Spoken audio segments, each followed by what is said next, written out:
one major question that musical theater writers often forget to ask when writing songs for their musicals. And it completely changes everything about that song. Have you ever been watching a show and, as an audience member, asked, why is this song here? That's not the question, by the way. That's the result of not asking the question I'm talking about. When writers forget to consider this one major element, it can throw off the audience, making them lose interest or stop caring. But when you do have this question properly answered, it keeps your audience feeling engaged and allows them to feel excited about the song itself. So, obviously, you want to know, what is this question? Let's dive in, because there's some stuff to break down here. Also, hi, hello. If you're new to me, I am Michael Ratty, aka Musical Theater Writer Guy, aka your musical theater writing coach. I help musical theater writers to write their musicals and get them developed and into good quality, and I do so without being alone or feeling alone. So, that sounds good to you? Come on and join us. All right, friends, we're keeping this nice and simple today. We're just going to have one topic. This topic. Why? Because it's a big one that does seem to confuse people a little bit because there's a lot of different parts to it. So here's that question that writers need to ask when writing a song for musical. What is actually happening during the song? I know that seems like an obvious question, but here's the problem. People only tend to answer one facet of this question, maybe two, maybe, but there are really three facets to consider as part of what is actually happening during the song. So let's talk about each of these facets. Also, pardon me, I had an illness and laryngitis, and my voice does not feel back to normal yet. It's wild, wild. Okay, the most obvious facet that writers usually do consider is what's happening with the characters and the plot. Kind of important, right? Songs in musical theater very standardly need to include plot movement and or character development. So writers are usually pretty good at this piece. Usually. I will say, there are definitely times when I'm reading through a musical, I ask the writer, hey, what's this song doing for your story? And they're like, I don't know. I don't know. What is it doing for a story? Like, precisely. So why is it here? Right? But for the most part, we know that there's got to be plot movement and or character development. Great. We know these things. Which means we have to know a whole bunch of stuff, right? In terms of the story elements. We have to know our starting points and our ending points. So if we're talking about plot, where are we now when the song begins? Where are we by the end of the song? Right, there has to be a journey there if there's plot movement. Character development wise, either that means growth for the character, or we as the audience are learning more about the character, right? Depends on where in the story we are. And of course, there may be multiple things happening at once. That's great. We love it. Lovely. Also, we have to know how relationships change as well. I mean, are there times where a character is just singing a solo? Absolutely. But even as a character changes and develops and grows, or whatever it is that we're learning here, relationships to other people will change, and that's something to keep in mind here as well. Obviously, we need to talk about emotional states too, right? The character's emotional state, how does it change? How does it grow? How does it evolve? Especially if there's a character development moment. There's usually some sort of processing that's occurring, mental processing, emotional processing. So we have to know that as well. That's part of this whole deal of the story movement. What in the plot is actually moving forward? If we're talking about a plot moment, what is the song doing for the story on the whole? Like, these are the major things, right? But that's just facet one, because that's the stuff that writers tend to be pretty good at. They're like, okay, looking through my story, we need a song here, right? This moment needs to be a song, but like, they know this moment, this character and plot moment needs to be a song, right? Kind of comes out of that. Facet number two. The second facet here of the question, and if you're just joining, I see some people just joining, the question is what's actually happening during the song. So that first facet was in terms of the story, right? Plot movement and or character development.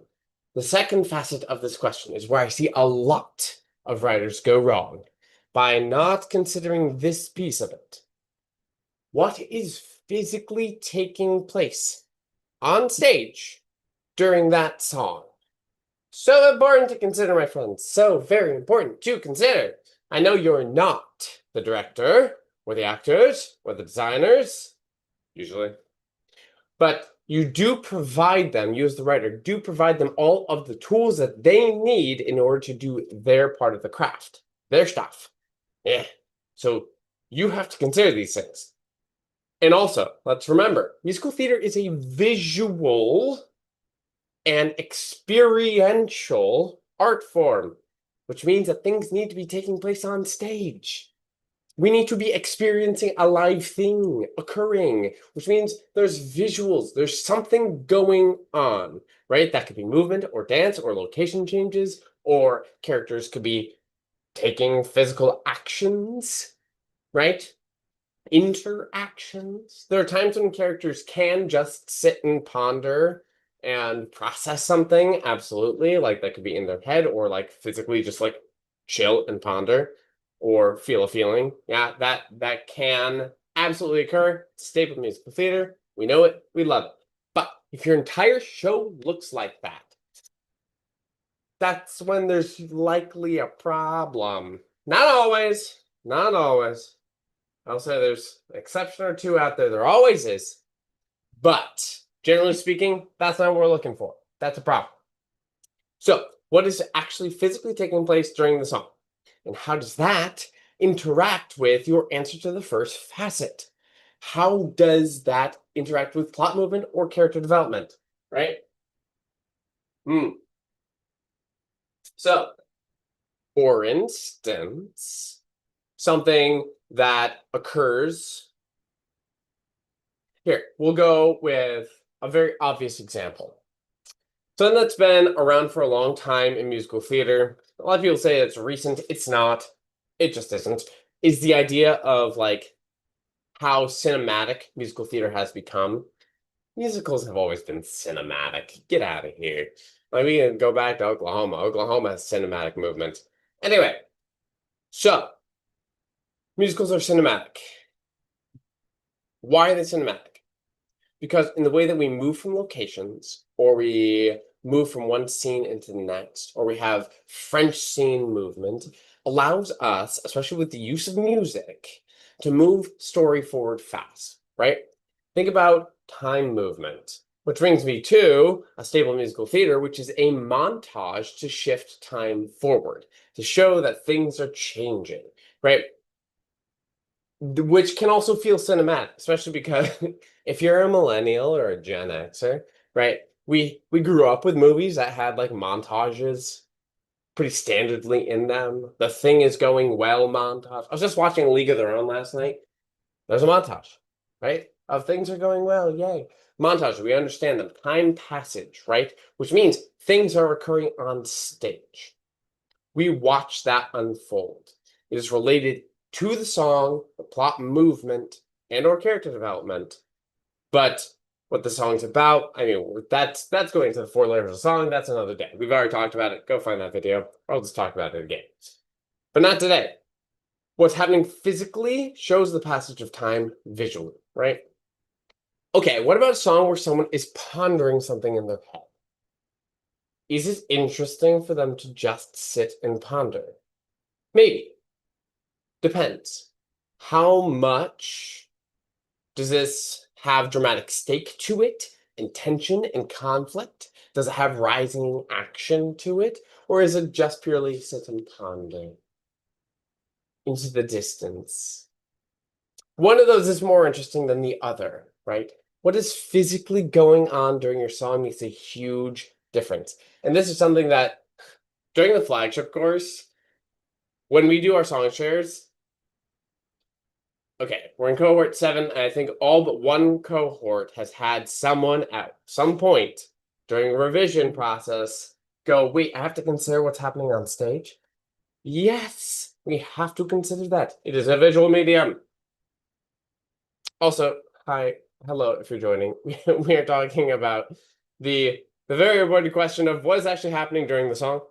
And there are three facets to it. We just covered facets 1 and 2. The first facet was what's happening during the story. So that's plot movement and character development. Facet 2 was what's physically happening on stage. What are we watching unfold? How does that relate to the story stuff?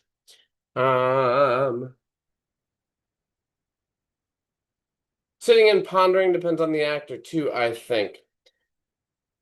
I hear what you're saying, but also I'm going to throw out there that when you're writing a musical, your work needs to be able to stand on its own no matter who's doing it. So if there's nothing on the page that indicates what's happening physically on stage, then that's more about what your work was, what you did or did not do. Versus like, yeah, we can't control what a director or designers or actors are going to do with the physical look of something, especially like when we're talking about amateur rights, right? Or like high schools doing your show, that sort of thing. We really can't control that in any way, shape, or form. We can do our best, right? But I'm talking about clarity from the page. So heard, definitely heard. And thank you for the comment. And yes, friends, this is interactive. Feel free, feel free. Um, Obviously, I get very excited about this stuff. I love good musical theater. I really, really love good musical theater. And when I see things that are less good because the right questions weren't asked or the extra time wasn't taken, I just get sad. Get a little sad, a little frustrated because like there are just some extra things to ponder along the way. And this is part of the development process too. Sometimes you write a banger of a song and you know what the story movement is. You don't know what's happening on stage and then you have to figure that out later. That's okay. That's why we go through development, we go through revision processes. So like don't feel bad if you don't know all the answers off the bat as you're going in to write something for the first time. There's no way to know it all right away. If you did know it all right away, I would wonder what looking glass are you using to see into the future and how can I get one? While we're paused here for a second before we talk about the third facet of this question, did just want to say that this summer, so I've talked about how I'm writing a book about musical theater writing, gonna walk you through the entire process, the whole thing. Um, I'm also simultaneously creating a set of video curriculum. It's going to do the exact same thing. That's just going to live inside the Musical Theater Writing Collective. So if you're not a member yet, strongly consider joining this summer because those videos will be dripping out as I film them. I'm currently in the process of writing up all that curriculum. So it just like it walks you through from the beginning to the end of the process. This is how we do the thing. Here's the information you need to know along the way. Here's the order in which things occur, that stuff. And like you can pick and choose what you go into and watch. If you know some of it, you don't have to watch it all. But like I want to make sure that people have all that info in the proper order. And it's not quite like taking one of the live courses because of, the live aspect. And we're digging into examples, asking questions, doing practical work for feedback. There's that stuff as well. So like we still love the live courses, but I want to make sure that people have the information available. So keep an eye out for that. If you are a member, if you're not a member yet, consider joining us.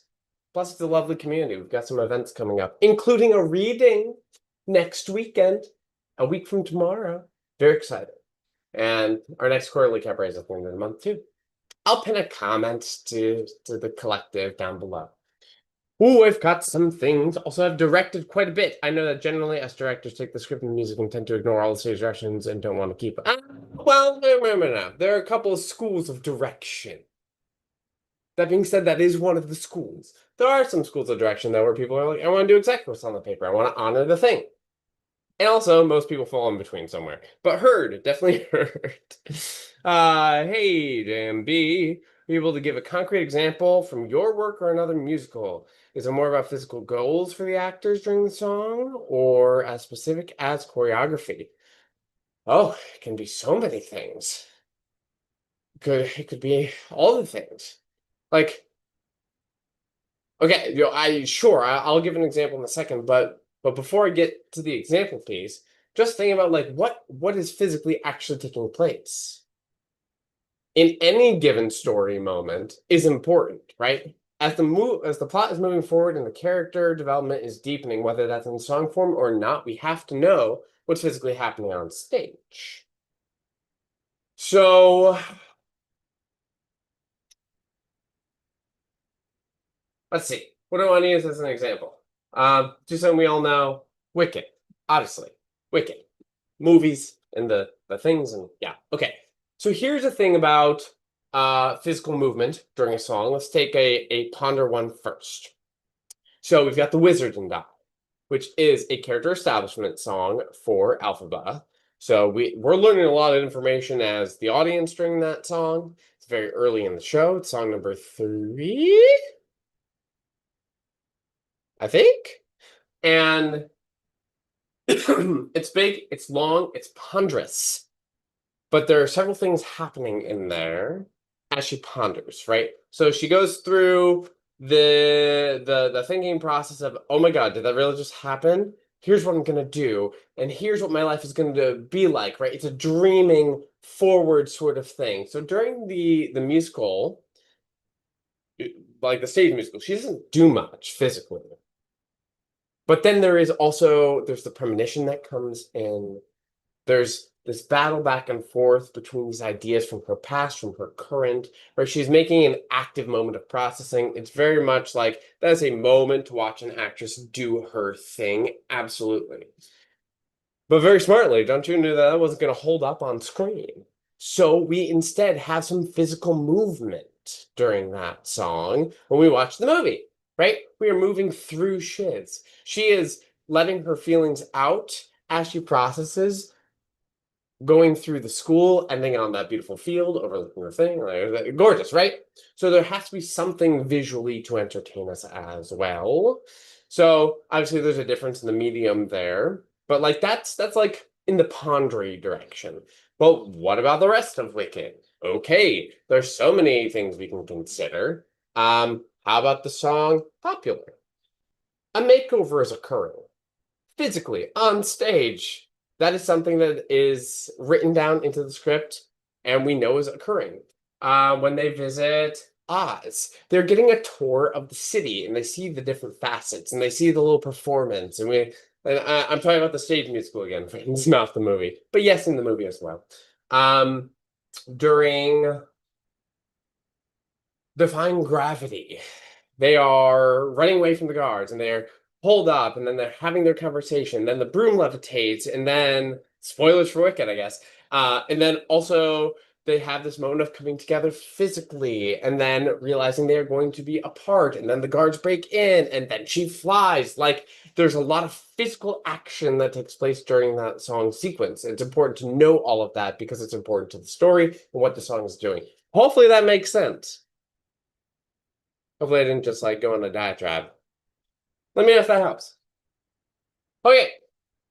Okay. So, in case anyone's just joining us, the major question was, what is actually happening during the song? We're talking about 3 facets. We talked about facet 1, which is what's happening in terms of the story, the plot movement, and the character development. Facet 2 is what's physically happening on stage, which is what we were just talking through. Facet number 3, the final facet to consider is what is taking place for the audience during this song. Because it's all good and well to consider the characters and the plot movement and the physical actions on stage, but what does the audience experience feel like? And what does it need to be, right? At any given moment during a song, what are you trying to make the audience think? What are you trying to make them feel? What do you want their reactions to be? What is the overall journey for them from the beginning of the song to the end of the song? Are we on board with what's happening on stage? Do we feel the opposite of how the characters feel? And how does this audience piece interact with what we're seeing and what's happening in the story? Right? Sometimes we are so on board, right? Like the number of tears flowing in people's eyes at the end of Defying Gravity tends to be pretty sizable, right? Like there's something about that. We are so on board We are so in it with Elphaba. We are empathizing hard. So that when she flies, like chooses authenticity and flies, it's an elating experience for the audience. And we want that. That's like, sure, the plot does have a cliffhanger. Absolutely. But also, we experience a lot of feelings during that final section. And then the act ends. We gotta come back, right? That's part of the cliffhanger is how we felt during that song. It's a rush. We have to come back for act two. So like that's a part of it where we are totally on board and totally with her versus a song like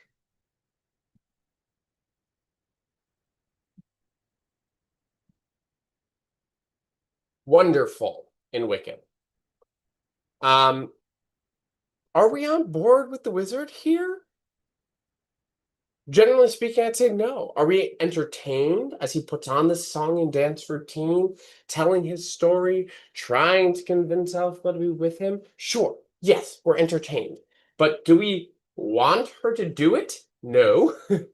She's the perspective character for us as the audience, not him, right? So we, even though the song is doing a set of things, we're not necessarily on board with those things, right? We actually kind of feel the opposite and like, oh, don't buy into this. Please don't buy into this.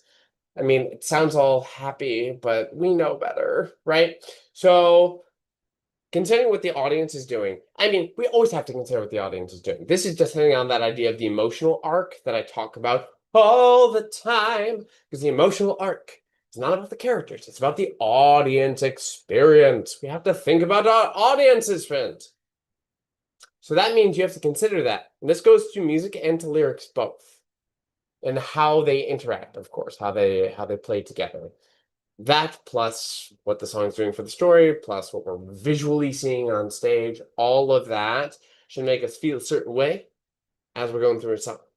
And we have to consider these things. But when everything's in alignment, doing all the same work, it feels great. Songs feel great. We never question, should the song be here?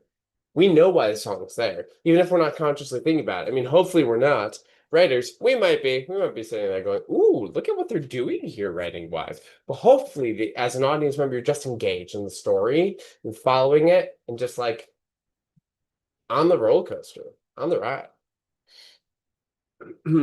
I think in Defying Gravity, it's so well written musically, you can't help but join in. The only question is, how does one do this? I mean, yes, it is written well musically, don't get me wrong, 100%. It's very exciting. Did a whole video breakdown on this channel. It was a live stream last year about Defying Gravity. So go watch that if you want to learn more specifically about how Defying Gravity does it. How do we do it? Well, that's a larger question, which hits on things like the different layers of a song. And I teach all about that in obviously my course, but also the in the book and the new video curriculum, making it all be in there as well. But I mean, how do we do it? If we're talking about the music side of things, watch the last video that I made, not the live stream, the last video I made, because that deals heavily with musical world, sound palette, in the how you attach meaning through different tones, sounds, relationships, motifs. Once we as an audience understand certain relationships or certain intentions, certain meanings behind sound for your show, for the soundscape of your show, then you can use that to make us feel certain things, or essentially to indicate what's happening on stage. And music has this beautiful thing that it does, which if you misuse it can be very manipulative, where it resonates through our body like emotions do. Emotions resonate through our body. And so we can feel things naturally just listening to music, especially when it matches with the intentions of what's happening in the story, in the lyrics, visually, all those things. So it's more about how something is landing for the audience. it's a very complex sort of thing to try to pack into a couple minutes. So I'm not really going to try, but do join us in the flagship course inside the collective. Let's dive into it. Let's chat about it. Yay, I'm glad you're gonna go check out the video. Huzzah! Okay, one final reminder here of what we just talked about. I know I started today's live stream at 11:30 and at 11. So I will stick around a little bit for more Ask Me Anything sort of things, just so you know that. If you want to type a question out for the chat while I go back and review what we just talked about, so we're all aware. So the one major question that writers have to ask, and don't ask enough, is what is actually happening during the song. Three facets. The story element facets, so that is plot movement and or character development. Number two, what is happening physically on the stage? What are we experiencing? What are we watching? So important. Number three, what is taking place for the audience during the song? What are we being made to think or to feel? How should we be reacting to things? What is this doing for us and our experience within the context of the show on the whole? Those are the major things to consider, my friends. And if you don't, well, you may run into some issues along the way. But as I said before, there's always a chance that you could fix it in revision. That's why we revise. I keep wanting to sing everything because that's what I normally do. My poor voice is just not back enough yet, my friends. I want to be clear. I started feeling symptoms for the illness I had 3.5 weeks ago. Lost my voice 2 weeks ago. And here we are, it's not back yet. I'm sad about that. Or else I'd sing for you today. Not that you asked me to sing, but oh my God, don't make me sing. I don't see any questions in the chat. I will stall for a minute longer here, just in case any questions come in. Okay, just a reminder here. This summer, videos will be beginning to drop for the video courses inside the collective, walking you through the entire process and giving you the foundational information you need along the way. You can kind of think of it as being like a light version of the live courses in terms of the information, but it really walks you through the process, the whole thing. We'll not have the live piece, we'll not have the practical accountability piece with the deadlines and the challenges and those things. If you want those things, take the Flagship Musical Theater Writing Workshop course, where the songwriting piece is the practical piece, and or take the Book and Beyond course, which will be running again this fall as well. And that is, you're going to be working on your own show during that course. And the flagship course, we don't work on our own material specifically. The challenges are outside your material. But for the Book and Beyond course, you are working on your own material, and that's all about the book writing process. Everything you need to know, not just need to know, but it is the process for doing your first draft or doing a revision draft. Sets you up with all the things you need along the way. Plus, it's fun. We get to read through some stuff and do examples. And I've enjoyed teaching this course. It's been a lot of fun. So it'll be the whole process of writing the musical and going through development, all those things. So do join us inside the collective if you want that. And it will also be in the book. How long will the book take to get published? I don't know. So like video courses will be faster. Also, are you open to doing a course for us dummies who don't know much music theory but want to try to write music for the musical anyway? You know, not you, Siri. Get out of here. Music theory.